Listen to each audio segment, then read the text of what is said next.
साथियों नमस्कार।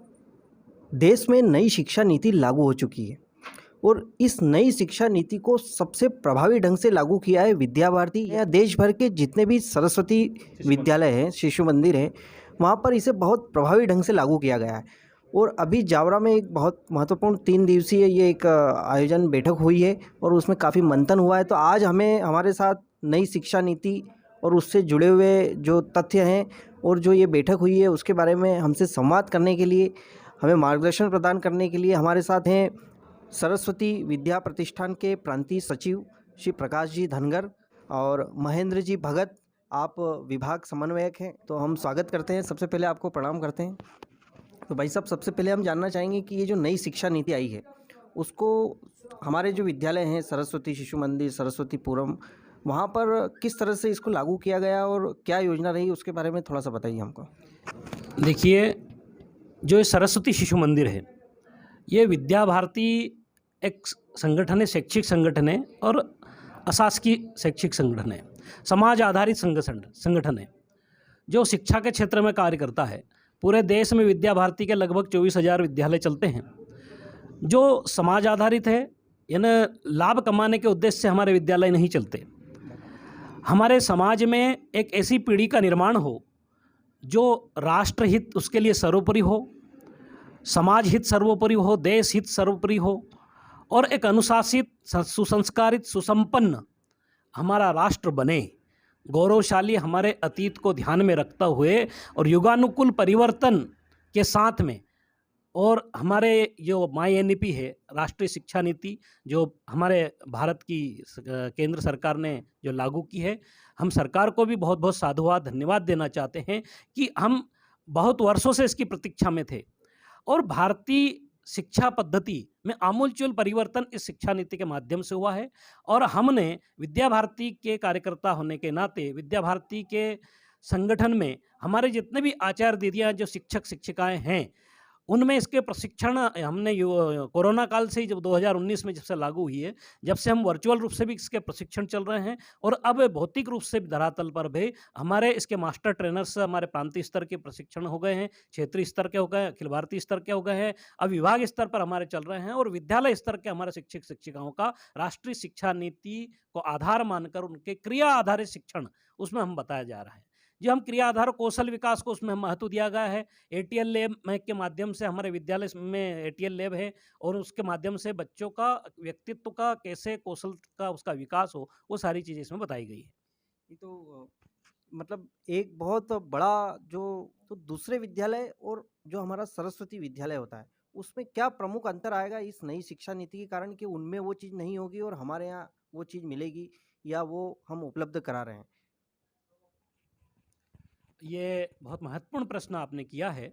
निश्चित रूप से शिक्षा के क्षेत्र में काम करने वाले जितनी भी संस्थाएं हैं, चाहे वो केंद्र सरकार की हो, राज्य सरकार की हो या विद्या भारती की हो और या अन्य किसी प्राइवेट संस्थान की हो, सभी का लक्ष्य तो शिक्षण देना ही है। लेकिन जो सरकारी तंत्र के हिसाब से सरकारी विद्यालय चलते हैं, आप जानते हैं सरकारी तंत्र से किस प्रकार से चलते हैं, मैं उसमें ज़्यादा नहीं जाऊंगा। प्राइवेट शिक्षण संस्थाएं हैं, उनकी कोई आवश्यकता नहीं, मैं उनके बारे में कुछ नहीं कह सकता।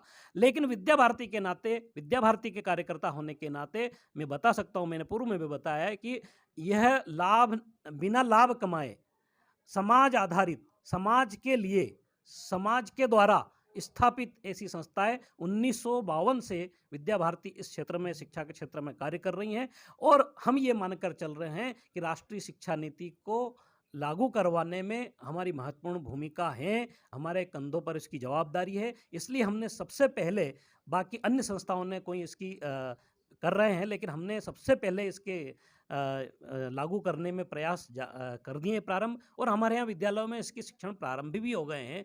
जो हमारे उसके टूल्स हैं, जो 6 टूल्स हैं, उन 6 टूल्स का उसमें भरपूर प्रयोग किया जा रहा है। जो पद्धति 10-2 चलती थी, उस 10-2 पद्धति को बदलकर राष्ट्रीय शिक्षा नीति में 5+3+3+4 पद्धति कर दिया गया है। यानी अब 10वीं बोर्ड नहीं रहेगी। इस प्रकार से 9वीं से ही विषय की आधारित शिक्षण होगा और कक्षा 6ठी से कौशल आधारित शिक्षण होगा। इस पर हमारे कौशल आधारित ऐसे बाहर से हमारे फैकल्टीज, ऐसे शिक्षक, ऐसे बाहर शिक्षक है ना, कहने का मतलब अभी तक यही था कि जो टीचर्स है, जो पढ़ा रहे हैं वही शिक्षक है, लेकिन अब इसमें हम ऐसे लोगों को भी आमंत्रित यहाँ विद्यालयों में करें देने जा रहे हैं कि जो किसी क्षेत्र के उसमें पारंगत हैं, वो चाहे शिक्षा क्षेत्र से ना हो, उनको भी हम कौशल विकास की दृष्टि से हमारे बच्चों को वो शिक्षण कराएँगे, वो संसाधन उपलब्ध कराएँगे, ऐसे हमारे प्रयास चल रहे हैं।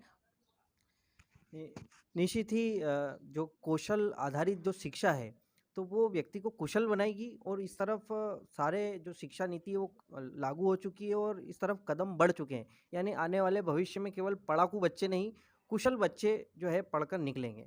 तो बहुत अच्छी बात है, भाई साहब ने हमें बहुत कम शब्दों में संक्षिप्त में काफ़ी जानकारी दे दी है।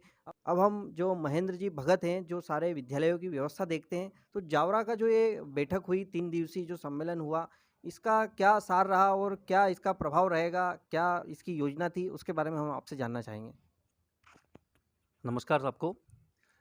सरस्वती विद्या मंदिर जो विद्या भारती मालवा के मार्गदर्शन में और सरस्वती विद्या प्रतिष्ठान की संबद्धता में चलते हैं। प्रतिवर्ष इसी प्रकार की बैठकें आयोजित होती थी जिनमें प्रतिवर्ष जो वर्षांत में होने वाली गतिविधियां और उसकी समीक्षा की जाती है और उस समीक्षा के आधार पर नए वर्ष में हम किस आयाम को पहुंचेंगे उस प्रकार का लक्ष्य लिया जाता है। पर यह वर्ष अद्वितीय है क्योंकि राष्ट्रीय शिक्षा नीति का क्रियान्वयन विद्या भारती मालवा ने अपने कंधों पर लिया और हम उनके मार्गदर्शन में इसे विद्यालय में क्रियान्वित करने जा रहे हैं।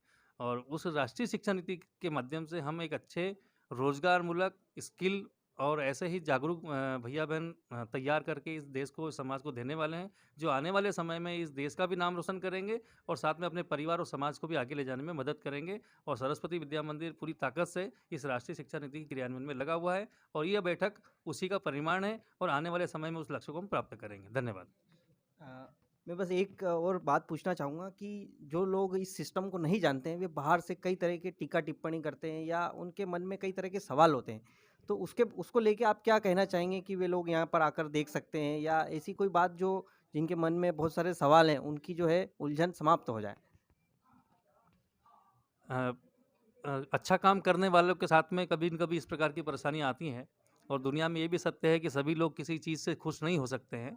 परंतु अगर किसी के मन में भी कोई प्रश्न है तो एक बार सरस्वती विद्या मंदिर में आकर और यहाँ के भैया बहनों से बात कर ले। हमारे यहाँ सामाजिक समरसता हो, सेवा हो, राष्ट्रभक्ति हो और कुशलता वाले हों, व्यवहार कुशल, ऐसे सारे भैया बहनों को हम तैयार करते हैं। और इसलिए हमारे उद्देश्य में, हमारे लक्ष्य में ये स्पष्ट है कि हम ऐसी पीढ़ी को निर्माण करेंगे जो कहीं न कहीं गिरी कंदराओं में, पिछड़ी बस्तियों में रहने वाले बच्चों की को सहायता कर सके।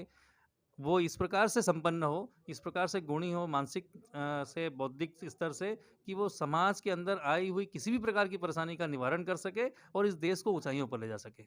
तो ऐसे सभी प्रश्नों के उत्तर मैं उनको आमंत्रित करना चाहूँगा कि वो हमसे चर्चा करें और हम उनको हमारा विद्यालय दिखाएं और विद्यालय के भैया बहनों से चर्चा कराएं। सभी समाज के, सभी वर्गों के, सभी वर्णों के भैया बहन यहाँ अध्ययनरत हैं। कोई भैया बहन किसी के बारे में कोई ना टीका टिप्पणी होती है, ना किसी प्रकार का कोई प्रश्न होता है। एक साथ रहते हैं, एक साथ बैठते हैं, एक साथ खेलते हैं, एक साथ खाते हैं और भारत माता की जय बोल करके हमारा शिक्षण प्राप्त करते हैं और एक उत्तम नागरिक बनने की ओर प्रेरित होते हैं। बहुत अच्छा हमने संवाद में हमें बहुत अच्छी बातें मिली है और आगे भी हम जो है संवाद करते रहेंगे और जानते रहेंगे जो विद्या भारती है, जो सरस्वती विद्या प्रतिष्ठान है, उनकी गतिविधियों के बारे में।